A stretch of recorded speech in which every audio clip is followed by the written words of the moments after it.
Midway is an ambitious film that sets out to follow the United States' entry into World War II, from the attack on Pearl Harbor through to the Battle of Midway. To tell the story, it focuses on two main characters who are also based on real-life people. There's Ed Skrein playing Dick Best, a pilot on the USS Enterprise, and Patrick Wilson playing an intelligence officer named Edwin Layton. As you might imagine, jamming 7 months of war into just over 2 hours is a big task. And while they did manage to pull this off, the result is a movie that feels rushed, where we can't get to know all the many characters, and which probably requires a strong knowledge of this time period in history to even understand all the things that are rapidly being thrown on screen. I actually had a lot of trouble telling who was who in many of the scenes involving the pilots. Apart from Ed Skrein and Luke Evans, the rest of the pilots and rear gunners are such a copy-paste of each other, and they come and go so fast on screen that you have zero time to have any kind of emotional connection to them, even though the movie tries to make you feel for them.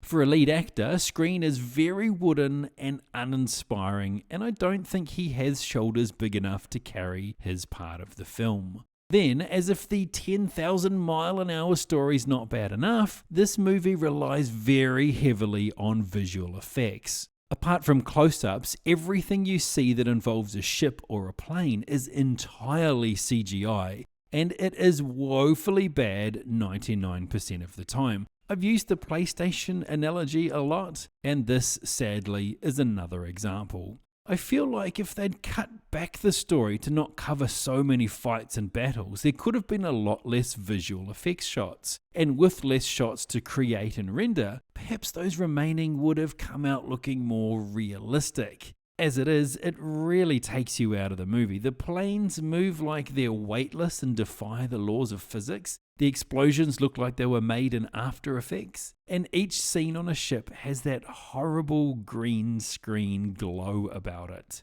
In summary, I think this movie suffers from trying to do too much all at once. This came off feeling more like a trilogy of movies about Pearl Harbor, the Doolittle Raid, and the Battle of Midway had been edited down to one single movie.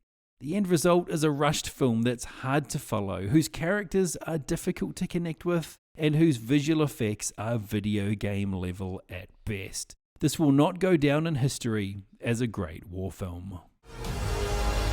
I don't know how to lead these men. They'll follow you anywhere. If you know that you came through when people are counting on you, you'll be able to face anything.